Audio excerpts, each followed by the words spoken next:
Formation of primer strand. देखो last class में हम लोग पढ़ लिए थे कि डीएनए पॉलीमरेज पॉलीमरेशन कर तो सकता है लेकिन उसका शुरुआत नहीं कर सकता, है ना। बताए थे कि अगर ये आपके पास कोई डीएनए है, इसको खोला टॉपोआइसोमरेज खोलकर सब कुछ आगे बढ़ चुका है, तो डीएनए पॉलीमरेज ये 5' है, ये 3' है, ये 5' है और ये 3' है। याद रखना डीएनए का पॉलीमराइजेशन हमेशा 5' to 3' होता है। किस डायरेक्शन में? कौन है 5' to 3'? ये या ये? ऊपर या नीचे? 5' to 3' पॉलीमराइजेशन किस में होगा, ऊपर में या नीचे में? वो हम समझ गए, मतलब पहले किसमें। मान लो हम ये कर रहे हैं और ये बना रहे हैं, ऐसे बना रहे हैं, इन दोनों में से कौन है 5' to 3' पॉलीमराइजेशन? ऊपर वाला। नीचे वाला कैसे? कोई बात हो, ये 3' है, तो जो बनेगा ऊपर में कौन बनेगा? और इधर है 5', तो जो बनेगा वो कौन सा होगा? तो ये है 5' to 3' पॉलीमराइजेशन। इसमें हो जाएगा किस तरह? तो ये पॉसिबल है क्या? अभी हम पढ़े हमेशा 5' to 3' होता, तो ये नहीं हो सकता। इस वाले में कैसे होता है? अरे वेट ना यार, ऐसे ये क्या कैसे होता है वो भी जानेंगे। पहले तो हम ये जान रहे हैं कि डीएनए पॉलीमराइज, जो डीएनए पॉलीमराइज एंजाइम है वो ये पहला वाला न्यूक्लियोटाइड नहीं जोड़ सकता, उसके बाद सारा जोड़ सकता है। तो पहला वाला कैसे जुड़ेगा भाई, तो पढ़ते हैं। A new strand is to be synthesized opposite to the parental strand। ये तो हमको पता ही है कैसा होता है। नेक्स्ट पॉइंट,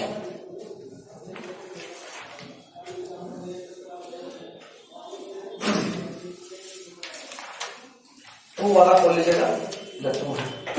देखिए तुम्हारे पास नहीं तो फोन में देख लो, लिखे हो? हाँ ठीक है। देखो सबसे पहले DNA polymerase 3 is a true replicase enzyme in E. coli which is incapable of initiating DNA synthesis, that is unable to deposit the first nucleotide। DNA polymerase का बहुत सारा टाइप होता है। डीएनए पॉलीमरेज 3 जो है वो प्रोकैरियोट्स का main polymerizing enzyme है। डीएनए पॉलीमरेज 3 प्रोकैरियोट्स का मेन पॉलीमराइजिंग एंजाइम है, जो कि सबसे फास्टली पॉलीमराइजेशन करता है, मतलब सबसे तेजी में डीएनए को बनाता है। उस डीएनए पॉलीमरेज 3 का प्रॉब्लम ये है कि वो इनिशिएट नहीं कर सकता। अभी जो बात की था ना, पहला प्राइमर स्ट्रैंड नहीं लगा सकता। कौन?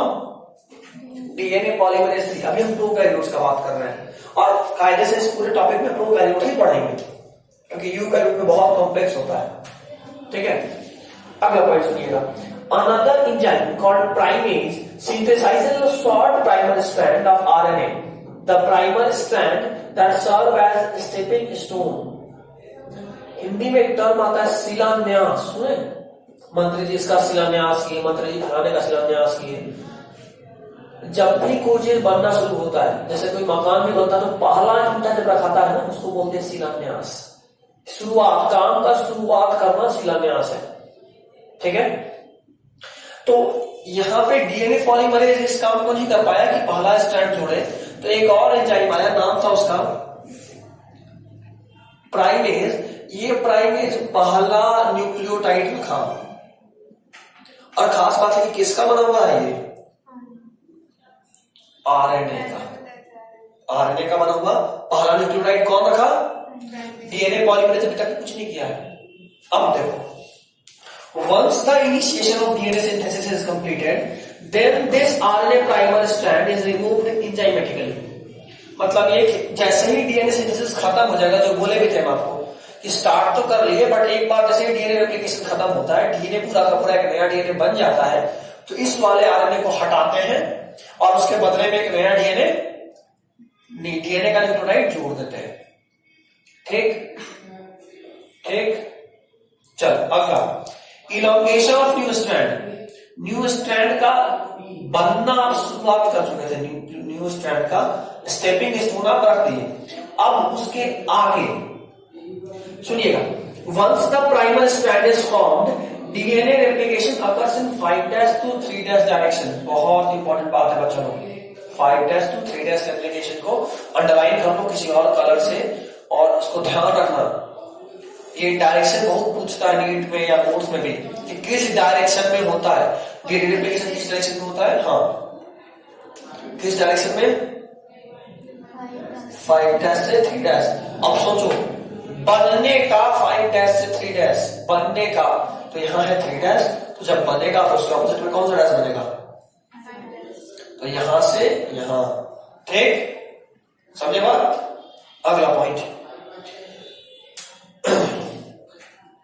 once the primary strand is formed, DNA replication occurs in 5' to 3' direction.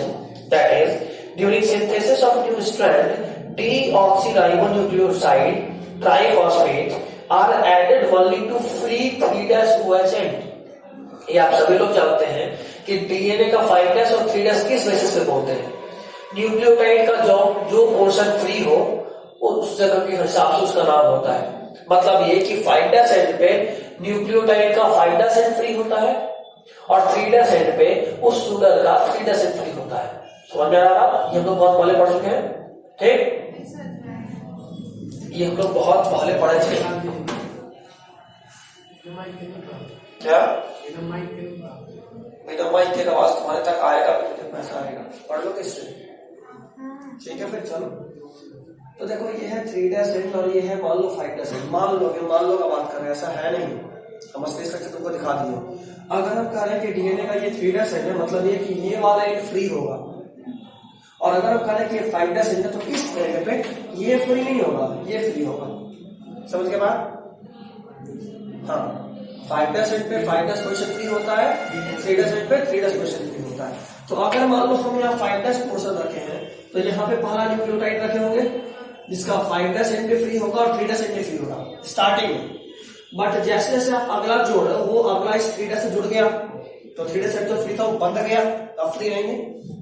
और आगे बढ़े तो यहाँ पे फिर से जो दूसरा वाला है इसका, तो फिर से 5' इसके 3' से जुड़ गया, लेकिन 3' अभी भी फ्री है।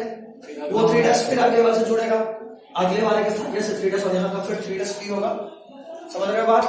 ऐसे होता है। कोई समझ में इसमें कुछ आएगा नहीं, बाद में दिक्कत वाला लोगों को समझ में नहीं आने वाला है, इसलिए माइक को यूज करने दो। कोई नहीं, साउंड थोड़ा कम कर देना है। बोले तो बहुत हिम्मत करके क्लास कर ले रहे, बहुत करना दर्द कर रहा है। कोई नहीं आता, ठीक है? सोचो जो आदमी बिना माइक की सिग्नल जोड़ने चिल्लाता है उसका आवाज अब इतना धीरे वो खुद ही लग रहा है कि बोल ही नहीं रहे हैं। ठीक है, यहाँ तक चलो आगे सुनो। तो deoxyribonucleoside triphosphate serves the dual purpose. याद करो हम ये बताए थे, ये जो डीऑक्सीराइबोन्यूक्लियोटाइड होता है एक साथ दो पर्पस सर्व करता है। पहला कि वो सबस्ट्रेट की तरह भी एक्ट करता है क्योंकि हमको चाहिए मोनोफॉस्फेट, और साथ में एनर्जी भी प्रोवाइड करता है क्योंकि ट्राइफॉस्फेट था, 2 फॉस्फेट निकाले तो एनर्जी मिला, उस एनर्जी को यूज कर ली और बचा क्या? मोनोफॉस्फेट, उसको सबस्ट्रेट की तरह डीएनए में यूज किए। ये पहले बता चुके थे। हाथ का क्या कर लेंगे? होली खेल रहे थे इंक से, इसका फिर ठीक बोला अपना दादी कहते हैं ले, ठीक है अभी तक? चलो आगे। In addition to acting as substrate, they also used energy as they also used इसको ठीक कर दो। They also give energy for polymerization. They also give energy for polymerization. Okay? They also give energy for polymerization. तो फिर कभी सुधार लें तो अगला साल से ही गलती जाएगा। They also give energy for polymerization. ठीक है लोग, और टोपी ओपी बंद हो रहा है ना आजकल। टोपी नहीं मतलब यही वाला क्या, किसी तरह गला ठीक करना है, बिना गला के मेरा काम नहीं होगा यार, वो भी तो नहीं होता है, बट कोशिश कर रहे हैं। कल दूध पिए हैं लेकिन ठंडा ही पानी पिए हैं, एवरेज पिए। बहुत फायदा है, जब बहुत कम है तो क्लास करने के हालत में कल नहीं थे। नहीं तो ठंडा पानी पीजिएगा तो फिर कल रात में 8 बजे सोए हैं, सुबह के 8 बजे उठे हैं, फिर 11 बजे सोए हैं, 2 बजे उठे हैं, उठ के सीधा क्लास लेके आ रहे हैं, 3:30 में वहां छोड़े हैं। ट्रैफिक जानते ही हो, फुल बारिश जाना था तो ट्रैफिक मिलना ही है, थकना पड़ा होता है। और ट्रैफिक मिला, 10 मिनट लगा, 45 मिनट यहाँ पहुंची। चलो आगे। As the DNA replication proceeds, the two parental strands synthesize daughter strand. क्या लिखा हुआ यार? As the DNA replication proceeds, उसके बाद और तो काटो। ये प्रोसीड है। हाँ, proceeds और को काटो। The two parental strands synthesize, of को काटो। और कुछ नहीं लिखना है। Two parental strand synthesize of को भी काटो, डॉटर स्ट्रैंड अकर को भी काट देना। एक सेकंड रुको, आगे में पूछो। The synthesis of daughter strand occurs continuously. अच्छा एक मिनट, ऑफ को जो काटे उसको ऑपोजिट टिक मार लो, लिख लो ऑफ। सिंथेसिस और ऑफ के बीच में, सिंथेसिस के पहले लिखो द।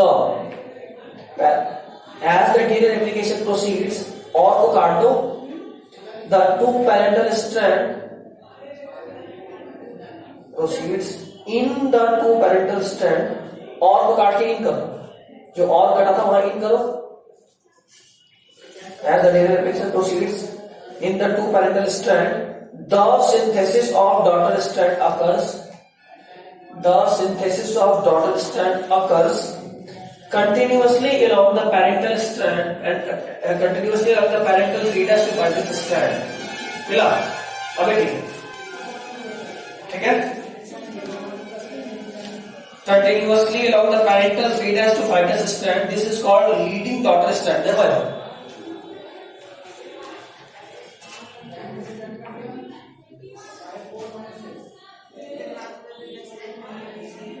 अभी देखो अच्छे से समझा देता हूँ उस पूरे लाइन को। अभी बात की है कि ये अगर थीटा सेंड है तो यहीं से रेप्लिकेशन शुरू होगा, क्योंकि रेप्लिकेशन हमेशा 5' थीटा सेंड होता है। देखो यहां पे लगातार होगा, ठीक है, लगातार ये 5' सेंड और ये 3' सेंड। लेकिन अब खुद सोचो, यहां पे अगर 5' और 3' करना है तुमको शुरुआत इधर से करना पड़ेगा, तब ये होगा 5' और ये होगा 3'। क्योंकि अगर ये 5' है तो यहां पे मान लो 3' होगा, मान लो, तो ऐसे करना होगा तुमको। अब दिक्कत ये है कि जब तक इसमें रेप्लिकेशन थोड़ा आगे तक नहीं होगा, धीरे धीरे ओपन होगा ही नहीं। पहले ही पढ़े कि ओपन होते जाता है, रेप्लिकेशन होते जाता है। पहले ही बोले थे, यहां से ओपन हुआ, यहीं से रेप्लिकेशन चालू, यहां तक पहुंचा तब और ओपन हुआ, इसके बाद कुछ ऐसा होगा, थोड़ा और ओपन हुआ, थोड़ा और होगा तो थोड़ा और ओपन होगा। समझ रही बात? और तुम इतना में ऐसा रेप्लिकेशन नहीं कर सकती, तो ये वाले में तो लगातार होते जाता है और ये ओपन होते चला जाता है, बट इसमें कुछ देर के लिए रुका रहता है। दूसरे वाले स्ट्रैंड में अगर बहुत से अलग होगा तो वो भी तो होगा, अलग होगा बिल्कुल, लेकिन इतना सही होगा ना, इतना सही होगा ना, इससे मेरा काम नहीं होगा ना। हमको टूटेगा तो दोनों स्ट्रैंड तो अलग होगा। बोल तो रहे हैं कि जैसे मान लो ये डीएनए था, 1 2 3 4 5 6 7 8 न्यूक्लियोटाइड था। तुम पहला न्यूक्लियोटाइड को खोली और यहां से रेप्लिकेशन चालू हो गया। अच्छा, क्योंकि यहाँ पे पहला यहां करना था, इसके केस में पहला करना हो तो यहां करना पड़ेगा। ये तभी पॉसिबल है जब ये भी खुले, तभी तो तुम यहां पे लगाओगी पहला और ऐसे जोड़ोगी, समझे? तो इसीलिए ये वाला अभी नहीं होता है, पहले ये वाला तुरंत शुरू हो गया। जब कुछ दूर तक ये हो जाता है, मान लो 3 4 5 10 स्ट्रैंड हो गया, उसके बाद फिर यहाँ पे एक बात देखो, यहां शुरू की थे तो आरएनए प्राइमर डाले प्राइमेज की हेल्प से, डाले थे ना, स्टेपिंग स्टोन किसके हेल्प से डाले थे? प्राइमेज की हेल्प से। तो यहाँ पे भी कुछ दूर तक हो गया जब, तो प्राइमेज का हेल्प से यहाँ पे एक आरएनए प्राइमर डाले, किसके हेल्प से? लेकिन ऊपर में ऐसा है बताए तो, क्योंकि रेप्लिकेशन हमेशा 5' तो 3' ही हो सकता है, और अगर यहां करेंगे तो ये 3' हो जाएगा, जो पॉसिबल नहीं। ठीक, तो पहले यहां किए, यहां आरएनए प्राइमर जोड़े और उसके बाद फटाक से डीएनए पॉलीमरेज आया और यहां से आपने कंप्लीट कर दिया। ठीक, अब ये और आगे बढ़ा, तब फिर यहां पे दूसरा प्राइमर आया। देखो ये वाला प्राइमर अभी भी है, ठीक है, दूसरा प्राइमर फिर से यहां से शुरू करना है, क्योंकि ये तो यहां से यहां के खत्म हो गया। फिर यहां से शुरू करना डीएनए पॉलीमराइजेशन। फिर एक प्राइमेज आया, प्राइमर लेके यहां जोड़ा, फिर यहां से आकर डीएनए पॉलीमराइज काम किया। और लास्ट इसी तरीके से ये वाला लगातार होता जाता है और ये वाला फ्रैक्शन में होता है। ठीक, कौन से एंड पे लगातार होता है? पेरेंटल स्ट्रैंड के कौन से एंड पे लगातार होता है? पेरेंटल एंड के 3' से 5' एंड पे लगातार पॉलीमराइजेशन होता है। ठीक, इसीलिए इस स्ट्रैंड को हम लोग बोलते हैं लीडिंग स्ट्रैंड। ठीक, और दूसरा वाला स्ट्रैंड पीछे पीछे चलता है, इसलिए इसको बोलते हैं लैगिंग स्ट्रैंड। क्या बोलते हैं? Lagging strand. Lagging strand parental किस स्ट्रैंड पे देखने को मिलता है? 5' to 3'। पेरेंटल 5' to 3' पे लैगिंग स्ट्रैंड मिलता है, पेरेंटल 3' to 5' पे लीडिंग स्ट्रैंड मिलता है। ठीक है, सुनना, लीडिंग स्ट्रैंड में सिर्फ एक प्राइमेज है ना, लीडिंग स्ट्रैंड में सिर्फ एक प्राइमेज है, जबकि लैगिंग स्ट्रैंड में देखो हर जगह जहां जहां स्टार्ट हुआ वहां एक प्राइमेज है। समझे बात? और इन सारे फ्रैगमेंट्स को बोलते हैं पोलोनिली।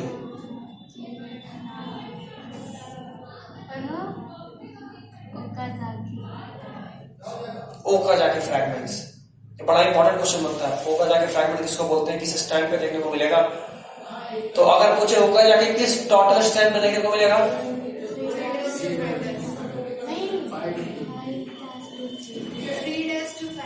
दैट्स इट, टोटल स्ट्रैंड पूछे। टोटल में ये वाला 3', ये तो 5' में 3' है। ठीक, बट डॉटर का वो असल में कभी डॉटर पूछेगा नहीं, हम कंफ्यूज करने के लिए पूछते हैं, हमेशा पेरेंटल पूछता है। कोई बात नहीं, पेरेंटल पूछता है, ध्यान रखना। ठीक है, लीडिंग स्ट्रैंड लगातार होता है, लैगिंग स्ट्रैंड फ्रैक्शंस में होता है, हर फ्रैक्शन को ओकाजाकी फ्रैगमेंट बोलते हैं। लीडिंग स्ट्रैंड पेरेंटल 3' to 5' पे होता है, लैगिंग स्ट्रैंड पेरेंटल 5' to 3' पे होता है। ठीक, अंत में इसका भी यहां से प्राइमर को हटाते हैं और एक डीएनए जोड़ देते हैं, और अंत में इसका सारे प्राइमर को हटाते हैं और वहां पे डीएनए जोड़ देते हैं। ठीक है, चलिए अब एक बार पढ़ लीजिए बस। Synthesis of another daughter strand around the other parental strand takes place in the form of short pieces. This is called lagging daughter strand. कोई issue? Next point. These short pieces of DNA थोड़ा इसको गिरा के बनेंगे। These short pieces of DNA are called Okazaki fragments. These short pieces of DNA are called Okazaki fragments. ठीक है, देखो कुछ कटा नहीं है। ठीक है, ठीक है, तो फोन खोल दो, देखो फोन है। मेरे वाले फोन में कॉल आता रहेगा, आपको पता है, अभी वहां का संज्ञा नहीं है, तो आपको कॉल दे नहीं। हाँ, तो फिर डिस्टर्ब ही होते रह जाएंगे। हम लोग कॉल खत्म करना चाहिए। कितने बजे से क्लास है? 5:30। इसलिए तुम लोग क्लास 5 बजे जाना है, आराम से जाएंगे। टाल कॉल के छोड़ दीजिए, सिलेबस कौन खत्म करेगा? हम लोग करने वहां भी 10th का ही क्लास है, उसका भी कोर्स है, उसका सिलेबस वाले खत्म हो चुका है, लेकिन तो एटलीस्ट उन लोगों का अगला, अगर आपका ज्यादा तबीयत खराब होगा तो हम लोग एग्जाम के टाइम पे कौन बताएगा? छोड़ दीजिए। हाँ, उनका भी बोर्ड्स है। तो 5 बजे से तो आधा घंटा रेस्ट हो जाए। इन लोग का एक दूसरा सिलेबस रहता है, तो खत्म हो चुका है सिलेबस उन लोगों का। तो फिर उन लोगों का फ्राइडे को एग्जाम साइंस का है ना, 10th का, उसके पहले एक क्लास मेरा देना तो बनता है ना डाउट्स के लिए। तो बस वो कल मेरा आखिरी क्लास होगा उनके साइंस के एग्जाम से पहले, मतलब आज। उसके बाद अब सीधा सैटरडे तो उनका एग्जाम तो खत्म हो चुका होगा। देखो या नोट्स, अच्छा इसके पास एक नोट्स देखो, उसे और लिख के आ चाहिए था, फैसला इतना कम लिखे हो तुम्हारा तो कोई एग्जाम अभी नहीं आगे। इसका मतलब ये नहीं कि जो चल रहा है मेरे को चैप्टर कैसा देख रहे हो ना, फिर साफ हो जाएगा, पढ़ते हो ना इसको भी 1 महीना और। बहुत गंदा चैप्टर नहीं है, बहुत गंदा चैप्टर। पूरा मान के ना मॉलिक्यूलर उतना भी गंदा नहीं है, लेकिन अरे बहुत टफ होने के बाद बहुत हद तक समझ में आ जाता है। हमको बस न्यूक्लिक एसिड बात तुम थी नहीं। उसके बाद क्योंकि वो बायोमॉलिक्यूल्स में दिया ना। अच्छा कोई एक बार दोबारा पढ़ना सब कुछ समझा। नहीं रिकॉर्डिंग में कुछ है। ठीक है चलो आगे। तो hints DNA replication is semi discontinuous. समझ में आ रहा है इसका मतलब? DNA replication semi discontinuous. हाँ ऊपर वाला 11:3 कल होगा आज नहीं होगा। टीटीएस बच्चा है क्या?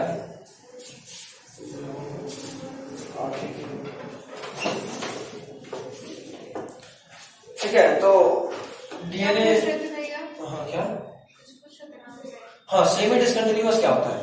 वो जो ऊपर वाला डॉटेड बिल्कुल एक स्ट्रैंड पे कंटिन्यूअस है दूसरे वाले पे डिसकंटिन्यूअस है तो दोनों को मिला के अगर ऐसा होल बोले तो बोलेंगे सेमी डिस्क्रीट। नहीं अपोजिट कैसे है? ये भी 5' से 3' ही हो रहा है और इधर भी 5' से 3' ही हो रहा है तो अलग कैसे हो गया?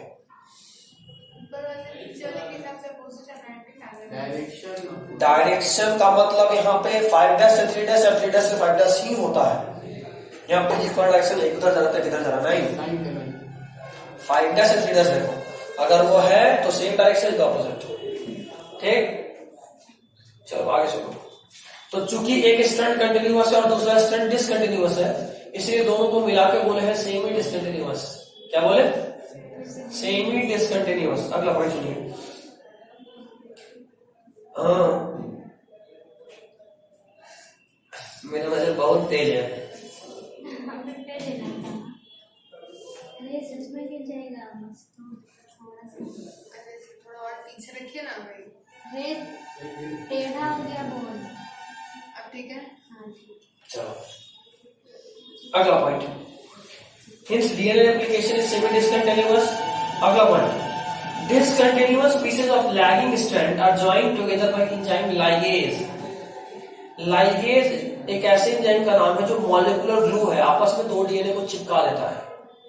लाइगेज एक ऐसा एंजाइम है जो आपस में दो डीएनए को चिपका देता है। मतलब ये कि देखो यहाँ पे और यहाँ पे ये अलग अलग फ्रेगमेंट था इस डीएनए प्राइमर को हटाए तो दोनों अलग अलग है इन दोनों को चिपकाने का काम कौन करेगा? लाइगेज। देखना बायोटेक में यही सब एंजाइम का यूज है DNA polymerase DNA ligase. Restriction enzyme खाली एक नया आएगा और रिस्ट्रिक्शन एंजाइम का मतलब होता है डीएनए को काटना बस। बाकी सबसे इतना सिंपल चैप्टर मॉलिक्यूलर पढ़ने के बाद बाकी क्या ही खाना। देखना नहीं होगा तुम तो क्लास में क्यों रेडी 5 घंटा कोई पहाड़ नहीं है आराम से हो जाएगा। 2-2 घंटे का 2 क्लास और 1-1 घंटे का क्लास। अगला पॉइंट और इसीलिए हम ऑनलाइन वाला जो क्लास है उसमें बहुत आराम से पढ़ा रहे हैं कि बेसिक भी वापस रिवाइज करा के मॉलिक्यूलर उसका थोड़ा सा खाली तो उसको वापस से रिवाइज करा रहे हैं ताकि तुम लोग जब तक अगर खाली हो चुका हो तब तक तो नाम सुनकर याद आ जाए कि अच्छा ऐसा पढ़े थे।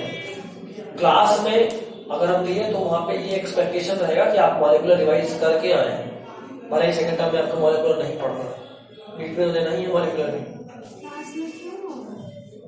अगर बायोटेक हुआ तो मॉलिक्यूलर आपको रिवाइज होना चाहिए क्योंकि ये सब एंजाइम का यूज है। वहां क्या करना बायोटेक में क्या पढ़ना होता है? बायोटेक में 2 डीएनए को आपस में जोड़ना होता है बस। अलग अलग स्पीशीज के डीएनए को आपस में जोड़े डीएनए को उसके बाद उसको रेप्लिकेट कराए उसको ज्यादा नहीं आसान है। चलो आगे। अच्छा प्रोकैरियोट्स में कौन कौन सा एंजाइम है यूज में उसको देखते हैं। There are 3 types of DNA polymerase। पहला DNA polymerase 1 दूसरा DNA polymerase 2 और एक और है DNA polymerase 3। तो पहले DNA polymerase 1 का बात करते हैं फिर आगे बढ़ेंगे। DNA polymerase 1 का नाम है कोरेनबर्ग एंजाइम कॉमनली बोलते हैं। कोरेनबर्ग एंजाइम तो अभी आपके लिए एक्स्ट्रा है तो आप उसको छोड़ सकते हैं। ठीक है DNA polymerase 1 is the main repairing enzyme. हम बात किए थे कि डीएनए में अगर कोई गड़बड़ी हो जाए तो डीएनए उसको सुधार कर सकता है बताए थे ना। ये वही है डीएनए पॉलीमरेज 1 जो डीएनए में हुआ किसी भी गड़बड़ी को ठीक कर देता है। ठीक इसलिए इसको बोले मेन रिपेयरिंग एंजाइम। कौन है? DNA polymerase. सीधा से पूछेगा main repairing enzyme in prokaryotes DNA polymerase 1। नहीं पूछता ऐसा। Wait and watch. कैसा कैसा क्वेश्चन था? वेट एंड वॉच पूरा पढ़ लेना तो फिर देखना एग्जाम्पल सब बनेगा तेरे से। बोलो ना एक बार पढ़ ले पहले अभी तो मेन स्टार्ट ही हुआ है, जो हम बोले थे लास्ट क्लास से, क्या था ना कि रेप्लिकेशन मेन है। इसके बाद से क्वेश्चन ज्यादा नहीं दिख रहा होगा, थोड़ा बड़ा ग्रिफिथ का एक्सपेरिमेंट मिला होगा, 2-4 क्वेश्चन डीएनए के स्ट्रक्चर पे, बैकबोन, न्यूक्लियोटाइड, न्यूक्लियोसाइड पे। तो अभी मेन है, अभी देखो। Next, can repair thymine dimer, अरे वो डाइमर लिख दी है, DIMER होगा। एक मिनट, केमिस्ट्री का कितना गंदा क्या हो गया? What happened? केमिस्ट्री का मार्क्स पूछ रहे थे कट का। पहले ये पढ़ ले। अभी याद आ गया। ग्रुप में भी डाइमर, दूसरा ठीक करो, डाइमर नहीं टाइमर होगा। Can repair thymine dimer formation.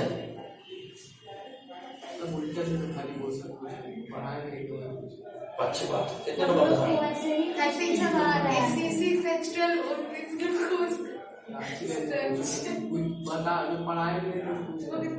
Glucose का स्ट्रक्चर पूछते हैं, जैसे एक भी ऐसा नाम समझे तो कैसे? कितना है तेरा? बता। उनसे पूछेंगे तो फिर रिकॉर्ड करके स्पेशली वीडियो डालेंगे डांटते हुए। ठीक है, तो क्लास के बाद तेरे सामने पूछेंगे। हाँ, तुमको भी एक्स्ट्रा मिला, तुमको भी लगा कुछ क्वेश्चन एक्स्ट्रा था।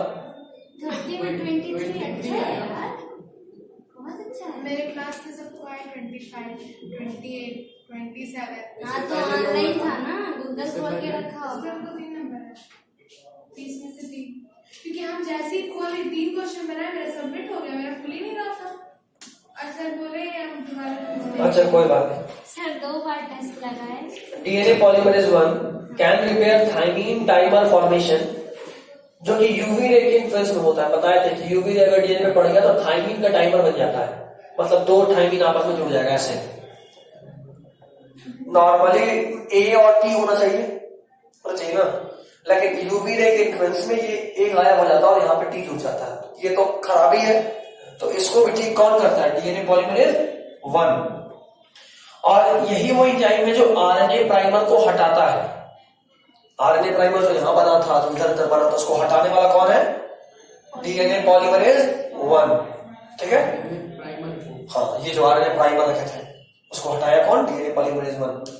सारा कहानी एक एक करके क्लियर हो रहा है ना। अगला डीएनए पॉलीमरेज 2 के बारे में सुनो। ये स्लो एंजाइम है, 1 मिनट में 50 न्यूक्लियोटाइड को जोड़ देता है, तब भी स्लो है।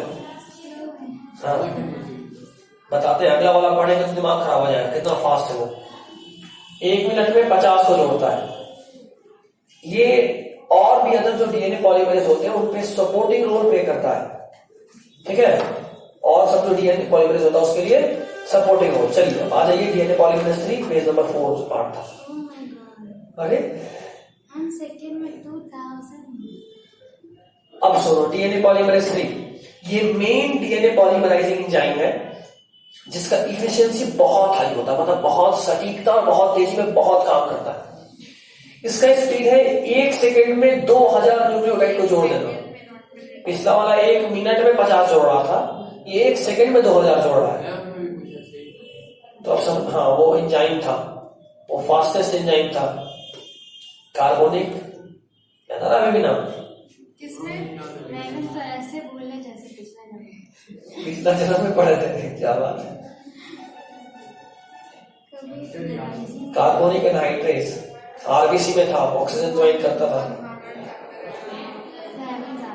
खैर आगे सुनो, तो ये बहुत फास्ट है। और सुनो, सबसे अच्छी बात है कितना फास्ट होने के बावजूद गलती नहीं होता है, और अगर गलती हो भी गया तो सुधारता कौन है? अभी पढ़े, कौन सुधारता है? वेरी गुड, डीएनए पॉलीमरेज 1 जो रिपेयर एंजाइम है।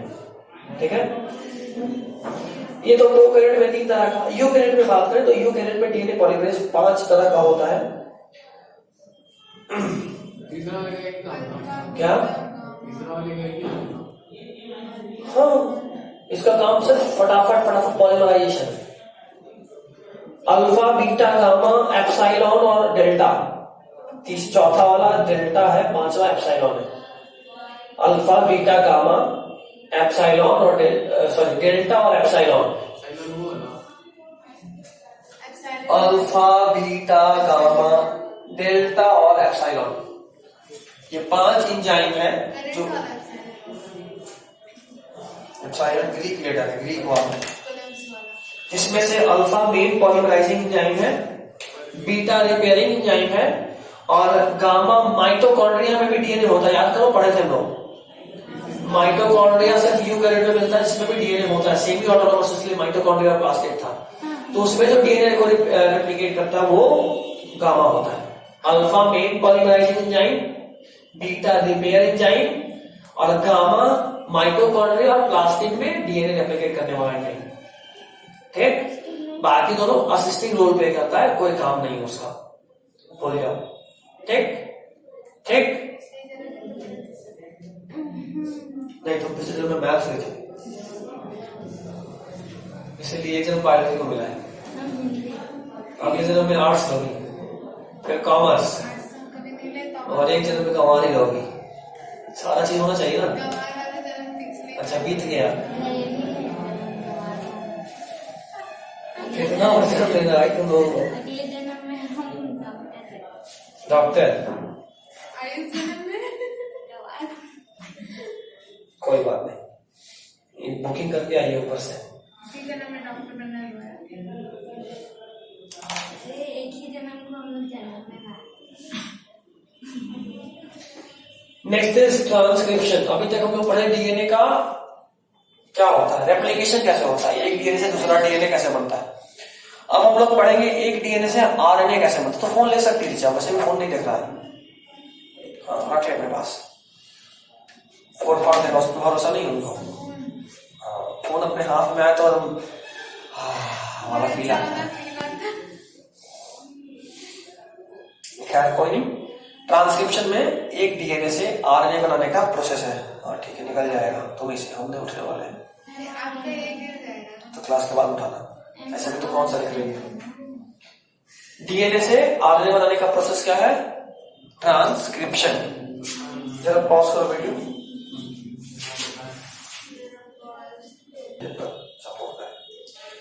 चलिए नेक्स्ट जो हम लोग को पढ़ना है वो है ट्रांसक्रिप्शन। तो जो हमने अभी तक हम जो पढ़ रहे थे वो था रेप्लिकेशन, रेप्लिकेशन खत्म, ट्रांसक्रिप्शन शुरू। यहाँ पे formation of RNA from DNA, ठीक है, आरएनए फ्रॉम डीएनए, यहाँ पे डीएनए बनाते हैं, सॉरी आरएनए बनाते हैं डीएनए से। चलिए पढ़ना शुरू करते हैं। Point, transfer of genetic information from DNA to mRNA is called transcription. देखो आरएनए बहुत टाइप का होता है, उसमें पूरा नाम है, बताए थे सर, मैसेंजर आरएनए। क्या नाम है इसका, मैसेंजर आरएनए। मैसेंजर आरएनए वो आरएनए है जो डीएनए का इंफॉर्मेशन लेता है और राइबोसोम तक जाता है। क्यों भाई, राइबोसोम ही तो प्रोटीन सिंथेसाइज करेगा, तो डीएनए से उसका इंफॉर्मेशन लिया और राइबोसोम को जाके दिया। राइबोसोम उसी एमआरएनए के इंफॉर्मेशन को रीड करता है, डिकोड करता है और उसी कोड डिकोडिंग से जो भी प्रोटीन का कोड आया उसके हिसाब से प्रोटीन बना देता है। ठीक है, तो ये ध्यान रखिएगा कि डीएनए से आरएनए जो बनता है मेनली वो एमआरएनए बनता है, मेनली क्योंकि यही इंफॉर्मेशन कैरी करता है। मैसेंजर आरएनए इसका नाम है। नेक्स्ट पॉइंट, क्या प्रोटीन यूज हो जाएगा, फिर प्रोटीन के बाद का, प्रोटीन ही तो हमारे बड़े बड़े डाइट यूज होता है। हाँ, हर बात स्पेसिफिक प्रोटीन के लिए मैसेंजर जाता है, तो वो प्रोटीन बनता है और जहां जरूरत होता है वहां भेज दिया जाता है। ठीक है, कई बार तो उसी सेल में बनता है जहां जरूरत होता है। ठीक, हाँ बिल्कुल, भेजने की क्या जरूरत है, न्यूक्लियस से साइटोप्लाज्म में तो भेजना पड़ेगा इंफॉर्मेशन, समझे बात। अब प्रोटीन बनाने के लिए अमीनो एसिड तो चाहिए, अमीनो एसिड कहां से आएगा, वो हमारे फूड से आता है। ठीक है, हम लोग जो प्रोटीन खाए वो तोड़ तोड़ के अमीनो एसिड में कन्वर्ट कर दिया गया। अब वो अमीनो एसिड जहां जरूरत होगा वहां भेजा जाएगा और कोडिंग में जो जो अमीनो एसिड होगा उसके हिसाब से उसको अरेंज करके प्रोटीन तैयार करने का राइबोसोम। That's it. ठीक है, सब पढ़ेंगे आगे, राइबोसोम कैसे प्रोटीन बनाता है ये भी पढ़ना है अगले टॉपिक में। नेक्स्ट पॉइंट पढ़िएगा, the segment of DNA that take part in transcription is called transcriptional unit. सीधा सा बात है, आपको बताया था कि पूरा पूरा डीएनए तो यूज में आता नहीं है, बहुत कम ही यूज में आता है, और जो यूज में आता है उसमें भी सब का सब एक साथ यूज में नहीं आता। एग्जाम्पल दिए थे रिप्रोडक्टिव ऑर्गन्स का, बचपन से मैच्योर नहीं होते, जब जरूरत होता, जब टाइम आता तब वो मैच्योर होता है। तो जाहिर सा बात है वो वाला डीएनए का पार्ट जो इसको मैच्योर होने का कोडिंग करता होगा वो तो शुरू से काम में नहीं आया, जब मैच्योरिटी आया तो उस पार्ट को यूज किया गया। ठीक है, तो सुनिएगा, the segment of DNA that take part in transcription is called transcriptional unit. जिसको भी डीएनए का उस पार्ट जिसको ट्रांसक्रिप्शन करेंगे उसको क्या बोलते हैं? Transcriptional unit. Next point, it has 3 component. ये जो ट्रांसक्रिप्शनल यूनिट होता है इसका हमेशा 3 कंपोनेंट होता है। पहला प्रमोटर, दूसरा स्ट्रक्चरल जीन और तीसरा टर्मिनेटर। देखो ये पूरा डीएनए है तुम्हारा, अब इस डीएनए में मान लो यहां से यहां तक ट्रांसक्रिप्शन होना है, तो ट्रांसक्रिप्शन जो भी चीज करेगा उसको पता तो होना चाहिए ना शुरू कहां से करना और खत्म कहां पे करना है। जैसे डीएनए में स्टार्टिंग के लिए ओरी साइड था ना, उसी तरह यहाँ पे बताने के लिए होता है प्रमोटर रीजन। कौन? यहां से शुरू हुआ प्रमोटर, 8, 10, 12 का सीक्वेंस हुआ न्यूक्लियोटाइड का, उसके बाद ये रहा तुम्हारा स्ट्रक्चरल जीन, और उसके बाद अंत में होता है टर्मिनेटर, जहां पे पहुंचने के बाद डीएनए ट्रांसक्रिप्शन रुक जाता है। ठीक है, यहां तक सुनिएगा आगे।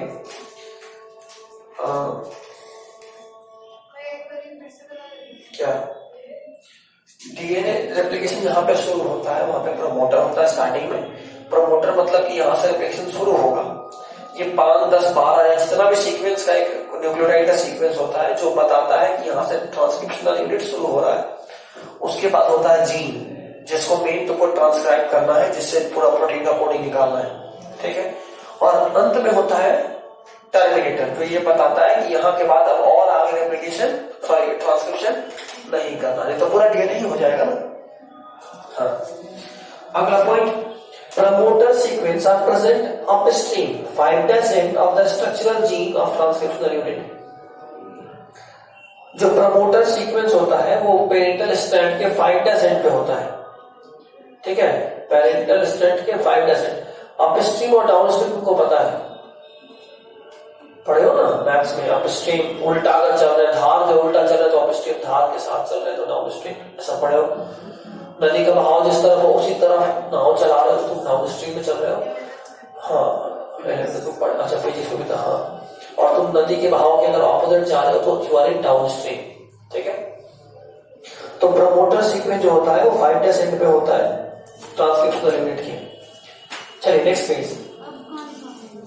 अब क्या 4, 5 हो गया, उसके बाद जो है बस ये नहीं पलटो, 3, 4 तो पहले हो गया ना भैया, अब सीक्वेंस में। हाँ, बस वही 4 पेज का दिक्कत था, बाकी सब सीक्वेंस में। ठीक है, the binding sites for RNA polymerase lie with in the promoter sequence. अभी देखो बता रहा हूं, सुनना, डीएनए को कॉपी कौन बना रहा था? डीएनए को कॉपी कौन कर रहा था? डीएनए को रेप्लिकेट कौन करवा रहा था? DNA polymerase. और अभी हमको डीएनए से क्या बनाना है? आरएनए, मतलब टाइप ऑफ आरएनए। ठीक है, तो जाहिर सी बात है यहाँ पे जो एंजाइम काम में आएगा कौन होगा? जैसे वहां पे डीएनए पॉलीमरेज के जोड़ने के लिए ओवरी साइड था, वैसे ही यहाँ पे भी तो आरएनए पॉलीमरेज को इधर कहीं जोड़ना होगा, तभी तो वहां से पॉलीमराइजेशन करके डीएनए से आरएनए बनाएगा। तो जो आरएनए पॉलीमरेज का रिकॉग्निशन सीक्वेंस होता है, मतलब जहां से वो पहचानता है कि यहीं पे जोड़ना है, वो प्रमोटर रीजन होता है। कहाँ होता है? प्रमोटर रीजन में, ये ध्यान रखिएगा। ठीक, कहाँ होता है RNA polymerase recognition sequence? Promoter region में। नेक्स्ट पॉइंट सुनना, for prokaryotes promoter has 2 type of sequence. देखो बच्चा, ये अब नीट में भी नहीं पूछेगा, अब ये बहुत एक्स्ट्रा हो गया है, बट फिर भी लास्ट ईयर जो नीट का पेपर आया जैसा बायोलॉजी का, डर लगता है कि मे भी पूछ दे, और उसी डर को दूर करने के लिए हम लोग इसको पढ़ लेंगे। ठीक है, तो जो प्रोकैरियोट्स में प्रमोटर सीक्वेंस होता है वो 2 तरह का होता है, एक TATAAT। ठीक, जैसे देखो अभी हम क्या बोले, 5-6 न्यूक्लियोटाइड का सीक्वेंस होगा, इधर देखना 5-6 न्यूक्लियोटाइड का सीक्वेंस होगा, तो एक जगह हो सकता है TATAAT, ये पूरा हो गया प्रमोटर रीजन।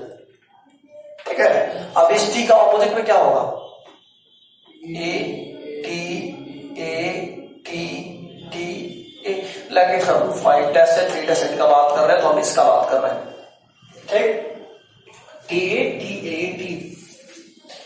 इसका एक और नाम है प्रीबनो बॉक्स। क्या नाम है, प्रीबनो बॉक्स, PRIBNOW, प्रीबनो बॉक्स। और दूसरा जो है वो 35 सीक्वेंस ऑफ TTGACA है, मतलब TTGACA 35 बार लगातार, तो वो भी एक प्रमोटर सीक्वेंस है, जिसका मतलब होता है कि आरएनए पॉलीमरेज वहां जुड़ेगा और वहीं के बाद से वो जीन को पॉलीमराइज करना शुरू करेगा। जीन को पॉलीमराइज करके क्या बनाएगा, आरएनए। हम लोग ट्रांसक्रिप्शन पढ़ रहे हैं, यहाँ पे डीएनए से क्या बनेगा, आरएनए। समझ गए। तो ये था प्रमोटर सीक्वेंस। प्रोकैरियोट में 2 तरह का होता है, TATAT बॉक्स और दूसरा TTGACA बॉक्स। ये दोनों अगर मिल जाएगा तब ही जीन का आरएनए बनेगा, नहीं मिलेगा तो आरएनए पॉलीमरेज बाइंड ही नहीं कर पाएगा कि जीन कॉपी करके आरएनए बनाए, ठीक। बाप रे, नहीं अभी कैसे क्या पढ़े अभी? नहीं अचानक चालू हो गए। टेस्ट हुआ होगा स्टार्ट करने का लेक्चर। क्या नहीं रहता तो नहीं बनता। अगर ये दोनों प्रमोटर सीक्वेंस नहीं रहता तो, क्योंकि बिना प्रमोटर के आरएनए पॉलीमरेज जुड़ ही नहीं पाता, और अगर आरएनए पॉलीमरेज नहीं जुड़ता तो कभी भी डीएनए से आरएनए नहीं बनता। Next point, the structural gene is a part of DNA strand which has 3' to 5' polarity. जैसा कि डीएनए में हुआ था, याद करो, डीएनए में भी पेरेंटल स्टेट कौन सा था, 3' to 5'। पॉलीमराइजेशन किस सीक्वेंस में हुआ था, 5' to 3'। यहां पे सेम स्ट्रक्चरल जीन 3' से 5' एंड पे रहेगा। तो पूरा लेक्चर मैंने सुना, तो पढ़ी हो रहे ऐसे, कहां तक पढ़े मॉलिक्यूलर, उतना ही, तो उसके बाद में कुछ देखी, उतना ही आगे। उसके बाद क्यों नहीं देखी, फिर इतना दिन का गैप हो गया, 3-4-5 दिन हो गया। हाँ, उसको खत्म करो जल्दी जल्दी, देख के आओगे ना तब मेरा बात समझ में आएगा। तुम नहीं देखोगे तो हिंदी और इंग्लिश में डिफरेंस हो जाता है, गैप हो जाएगा। उस लेक्चर का खास बात है कि हिंदी में बोलने के साथ इंग्लिश वर्ड भी यूज किया हुआ है, और देख लोगे तो फिर मेरा वर्ड मैच अच्छा होगा, ये पता है, ये पढ़े, नहीं तो फिर सब कुछ आ रहा होगा, कुछ उड़ जा रहा होगा। चलो, तो स्ट्रक्चरल जीन 3' से 5' एंड का पार्ट होता है, और जो आरएनए बनता है वो किधर बनता है, 5' से 3' में। Next point, the strand of DNA that direct the synthesis of mRNA is called template. यहां पे और टेंशन वाला बात है, इधर देखना, बहुत कंफ्यूज करता है बड़ा से, पहले कंफ्यूज बहुत करता है। देखो, ये है 5' से, चलो इसको 3' से बना दो, ये है 3', ये है 5', ये है 5', ये है, चलो ATGCGCC, ठीक, ये कोडिंग है जीन का। और इसका ठीक उल्टा यहाँ क्या होगा, TACGCGG, ठीक। इसके पहले प्रमोटर था और इसके बाद टर्मिनेटर है, उससे कोई मतलब नहीं। हम अभी पढ़े पेरेंटल का 3 से 5' आरएनए बनाता है।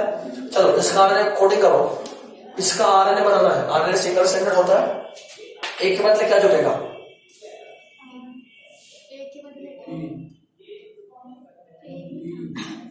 डीएनए में थाइमिडीन होता है, आरएनए में उसके बदले यूरासिल आएगा।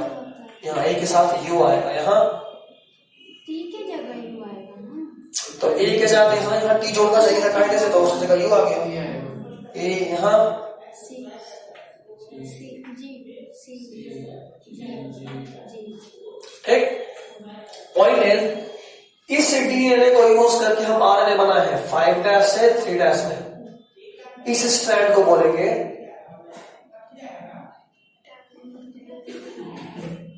और उसके अलावा जो दूसरा वाला इसको क्या बोलेंगे,